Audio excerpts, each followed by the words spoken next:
Safira dengan NIM 4012211176. Di sini saya akan menguraikan sinopsis dari film The Kill. Film ini menceritakan rasa bangga yang dirasakan oleh prajurit muda yang bernama Andrew karena dikirimkan ke Afghanistan untuk melaksanakan tugas kenegaraan. Akan tetapi, saat sampai pada tujuan, dia dibuat kaget, bingung, dan tidak tahu harus melakukan apa karena ia dipasangkan oleh tim yang sangat berandal. Kematian komandannya tersebut membuat Sakil baru, di mana komandan baru telah mengambil alih tim Andrew. Ia adalah Sersan Dix. Bukannya lebih baik, para pasukan yang dipimpin oleh Sersan Dix menjadi mempunyai beban moral yang besar.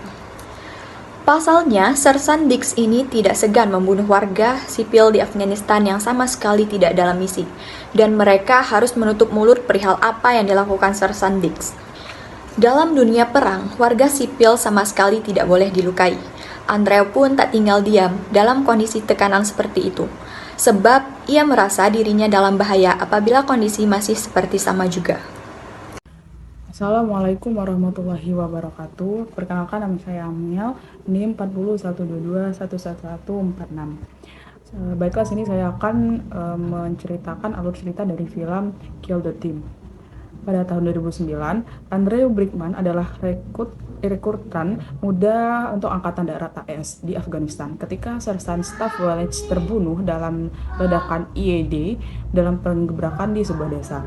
Sersan Staff Dix mengambil posisi itu sebagai pemimpin peleton. Dix memberitahu peleton tersebut bahwa mereka akan menemukan siapapun yang bertanggung jawab atas kematian 24 tentara Amerika dengan menyerbu desa-desa Brickman, memberikan daftar serangan IED berdasarkan tanggal dan lokasi pada Dix. Perusahaan Bravo menangkap seorang pria yang terluka yang dituduh memasang IED di jalan, dan Dix memerintahkan Brickman untuk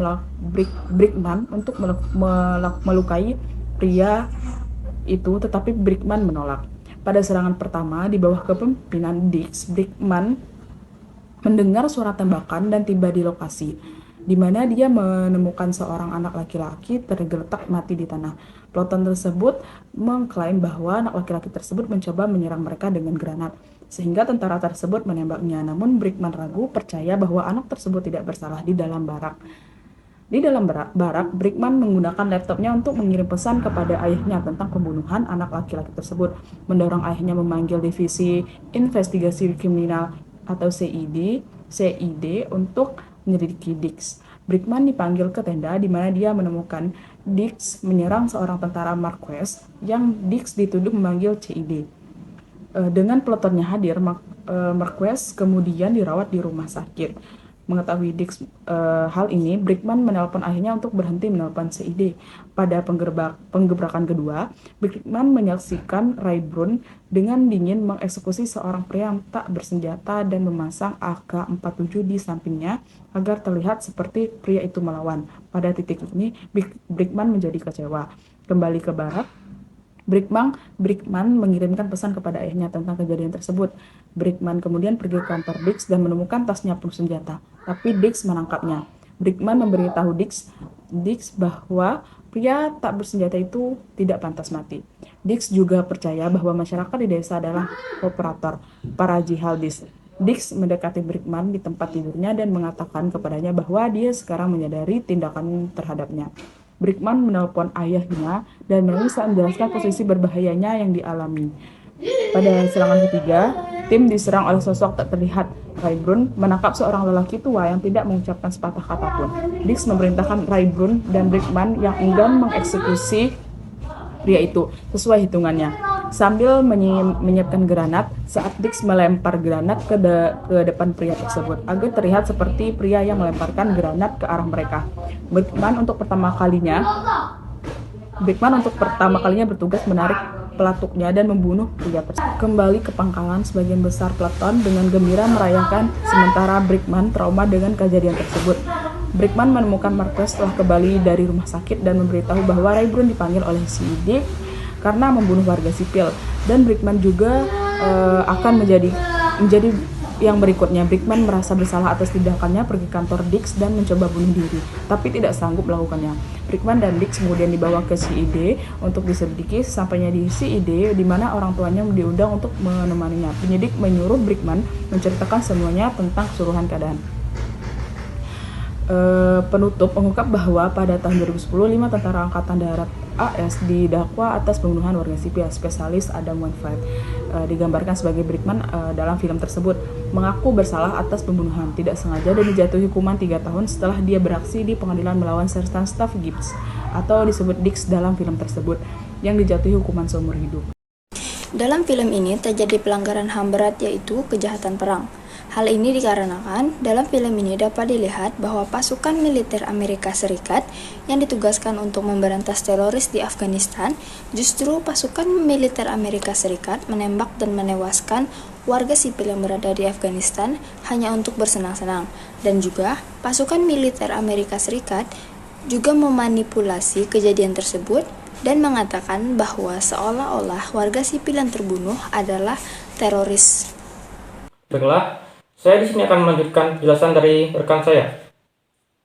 Film ini menggambarkan bagaimana pelanggaran HAM yang dilakukan oleh tentara tersebut mempengaruhi psikologi dan moral mereka, serta bagaimana salah satu anggota tim, Andrew Brickman, yang diperankan oleh Wolf, berusaha untuk mengungkapkan kebenaran dan menghadapi ancaman dari pemimpin timnya, Sersan Dix, yang diperankan oleh Skarsgård. Saya akan menjelaskan beberapa pelanggaran HAM yang terdapat dalam film The Kill Team. 1. Pembunuhan warga sipil yang tidak bersalah. 2. Penyiksaan dan penghinaan terhadap mayat korban. 3. Pemalsuan barang bukti dan kesaksian. 4. Intimidasi dan ancaman terhadap saksi yang merupakan bentuk tekanan psikologis dan moral. 5. Pengabaian dan penghambatan proses hukum. Film The Kill Team merupakan salah satu film yang mengangkat isu pelanggaran HAM dalam konteks perang, yang seringkali terjadi di berbagai belahan dunia. Film ini mengajak penonton untuk merefleksikan dampak negatif dari perang terhadap kemanusiaan, serta pentingnya menghormati dan menjunjung tinggi HAM bagi semua orang, tanpa membedakan ras, agama, dan kebangsaan.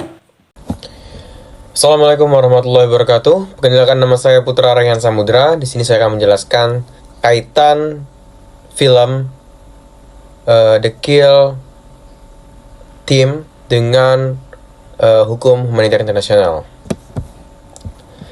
Baiklah rekan-rekan sekalian, The Kill Team adalah sebuah film dirilis pada tahun 2018, disutradarai oleh Dan Krause. Film ini adalah film atau sebuah drama perang yang berdasarkan kisah nyata.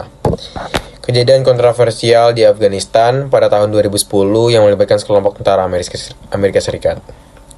Kaitannya dengan hukum internasional adalah mungkin terletak pada tuduhan pelanggaran hak asasi manusia dan aturan perang oleh beberapa anggota militer Amerika Serikat yang terlibat dalam insiden tersebut. Dalam film ini ada penggambaran tentang penyalahgunaan kekuasaan dan pembunuhan warga sipil yang tidak bersalah oleh sekelompok tentara yang disebut. Maka dengan itu film tersebut diberikan judul The Kill Team atau tim pembunuh. Hukum internasional juga dikenal sebagai hukum perang. Maka dari itu, seperangkat aturan yang mengatur perilaku pihak-pihak yang terlibat dalam konflik bersenjata, baik itu konflik antar negara atau konflik internal, aturan-aturan ini ditujukan untuk melindungi orang-orang sipil, tawanan perang, personal medis, serta mengatur cara dan metode penggunaan kekuasaan bersenjata. Penggambaran kekerasan yang tidak proporsional terhadap warga sipil, penyalahgunaan tawanan perang, atau tindakan lain yang melanggar prinsip-prinsip dari hukum humaniter internasional dapat menyebabkan tindakan hukum terhadap individu yang terlibat. Misalnya, di tingkat internasional, Mahkamah Pidana Internasional atau International Criminal Court dapat menangani kasus-kasus yang melibatkan pelanggaran terhadap hukum humaniter internasional. Sebagai catatan, film adalah bentuk seni dan kadang-kadang dapat menggambarkan peristiwa secara dramatis atau menambahkan unsur fiksi atau efek dramatis tersebut. Oleh karena itu, penonton sebaiknya memahami bahwa film mungkin tidak selalu mencerminkan kejadian dengan akurasi penuh dan menggambarkan semua aspek kompleks situasi yang sebenarnya. Jadi pada dasarnya, kaitannya adalah terdapat pelanggaran-pelanggaran yang dilakukan oleh personil perang tersebut yang terjadi di dalam film The Kill Team tersebut. Mungkin sekian yang dapat saya sampaikan. Kurang lebihnya saya mohon maaf. Wabillahi taufiq wal hidayah. Wassalamualaikum warahmatullahi wabarakatuh.